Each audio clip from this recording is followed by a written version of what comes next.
Hi friends, welcome to my channel. ఈరోజు video చాలా ఇంట్రెస్టింగ్గా ఉందండి. వీడియోని ఎక్కడ స్కిప్ చేయకుండా ఎండ్ వరకే చూసేయండి. ఇక దాత్రి నుండి తప్పించుకున్న యువరాజ్ని నిషి నిలదీస్తూ ఉంటుంది. మధ్యలో బూచి బలైపోతాడు. నిషి యువరాజ్ని ఇలా అంటూ ఉంటుంది, నువ్వు ఈ టైంలో బయటికి ఎందుకు వెళ్ళావు? అలా బూచి అన్నయ్య పైన బెడ్షీట్ ఎందుకు కప్పేశావు?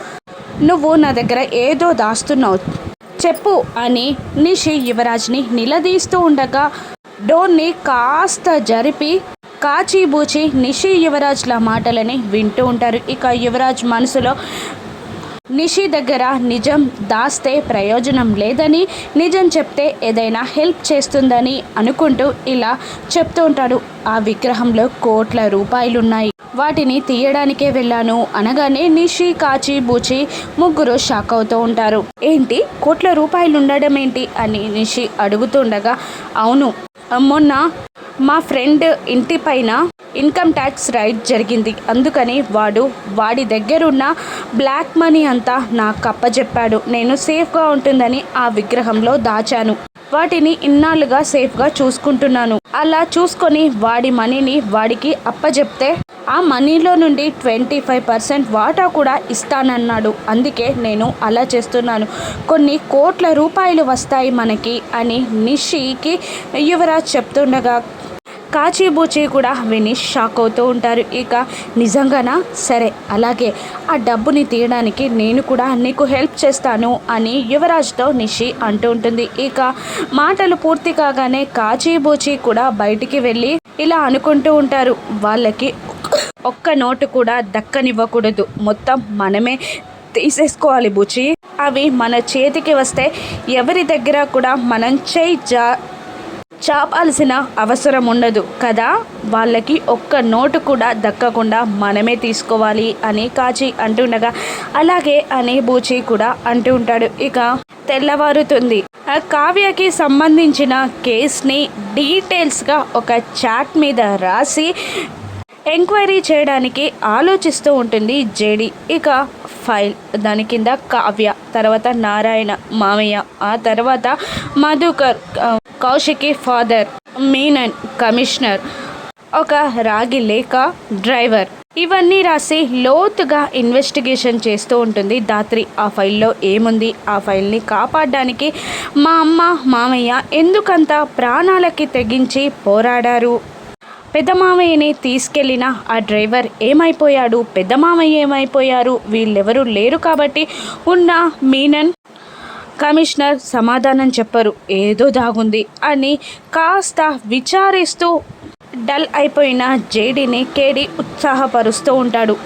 నువ్వు నీరసించిపోవచ్చు, అలసిపోవచ్చు, కానీ కేసుని వదిలిపెట్టకు. ఒక నీకు సంబంధించిందే కాదు, ఈ కేసు చాలామందికి సంబంధించింది, మీ అమ్మగారి నిజాయితీకి సంబంధించింది. కాబట్టి అలసిపోయిన పట్టు వదలకుండా నువ్వు చేజిక్కించాలి, ఈ కేసుని నువ్వు తేల్చి తీరాలి, నేరస్తులని బయటికి లాగాలి అని అంటూ జేడీకి కేడి మోరల్ సపోర్ట్గా నిలుస్తాడు. థ్యాంక్ యూ కేడి అని జేడీ అంటూ ఉంటుంది. ఇక ఇలా అంటూ ఉంటుంది, ఇద్దరు వ్యక్తుల మిస్సింగ్. అసలు ఆ రోజు మామయ్య గారిని తీసుకెళ్లిన డ్రైవర్ని పట్టుకుంటే ఈ కేసుకి సంబంధించిన వివరాలన్నీ బయటపడతాయనుకుంటా అని జేడీ అంటుండగా, అదే ప్రయత్నం చేద్దాం అని కేడి కూడా అంటుంటారు. ఇక ఇలా అంటూ ఉంటుంది దాత్రి, వదిన కడుపులో ఉన్న బిడ్డని కాపాడే బాధ్యత కూడా మనదే. హత్య ప్రయత్నం చేసింది ఇంట్లో వాళ్ళు బయట వాళ్ళు తెలియకుండా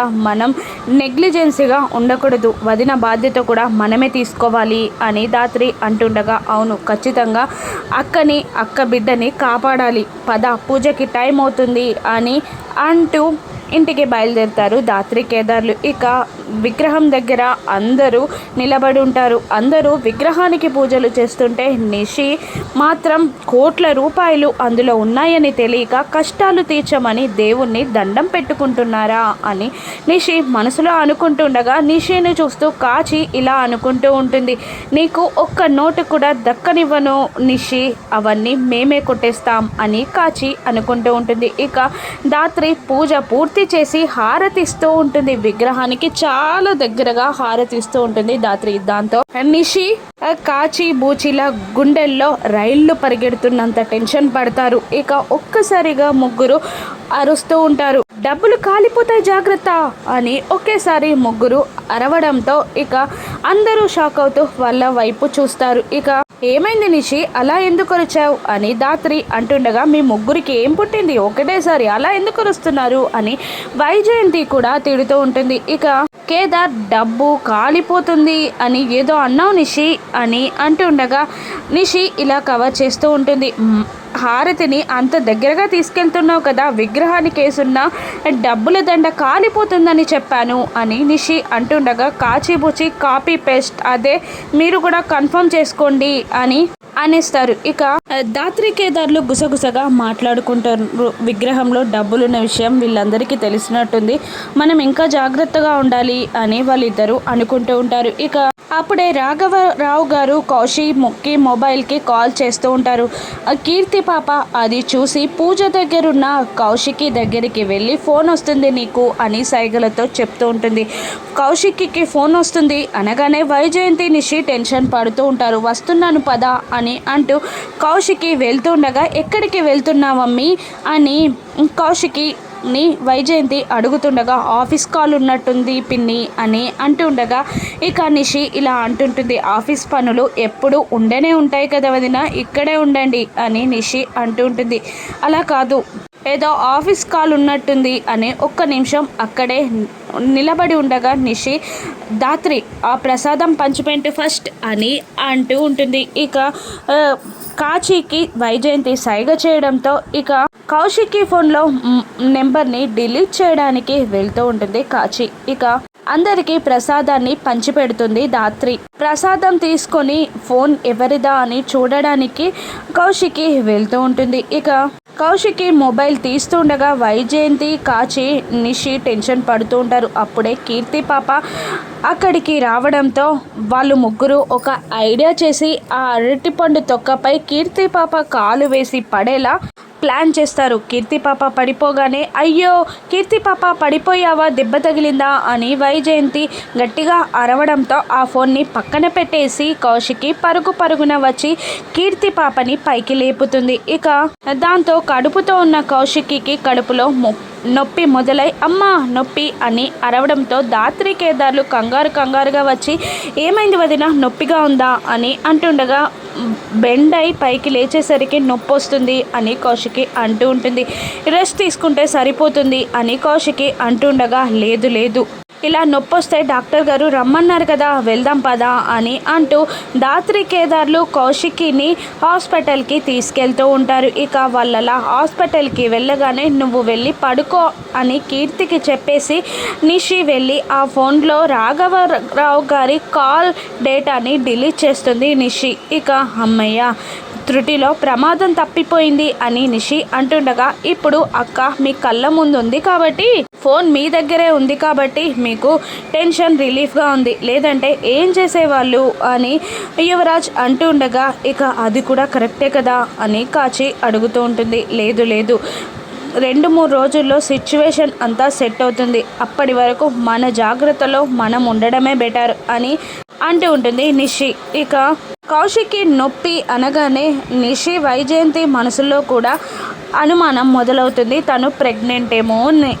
కౌశికి బయటికి వెళ్ళగానే ఇక బూచి అక్కడ కూర్చొని ప్రసాదం తింటూ, అమ్మయ్య ఆ రాక్షసి లేకపోతే ఎంత ప్రశాంతంగా ఉంది అని బూచి అంటుండగా కాచి బూచిని తిడుతూ ఉంటుంది.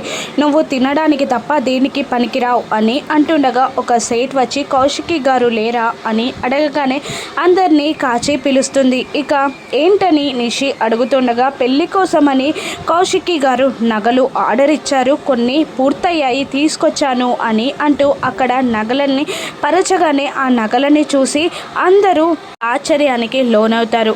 కౌశికిని అందరూ నానా మాటలు అంటారే తప్ప పెళ్ళి అనగానే చూడండి ఎన్ని నగలు చేయించిందో అని వైజయంతి అంటూ ఉంటుంది. ఇక కౌశికి ప్రెగ్నెంట్ అని తెలిసిపోతుందా? విగ్రహంలో ఉన్న డబ్బుని ఎవరు తీస్తారు? కాచియా, నిషియా, యువరాజా? దాత్రి కాపాడగలదా? మధుకర్ని తీసుకెళ్లిన డ్రైవర్ కౌశిక్కి దాత్రిలా కంటపడతాడా? ఆ మీనన్ కేస్ని దాత్రి సాల్వ్ చేస్తుందా? రాను ఎపిసోడ్స్లో చూద్దాం. Thank you for watching.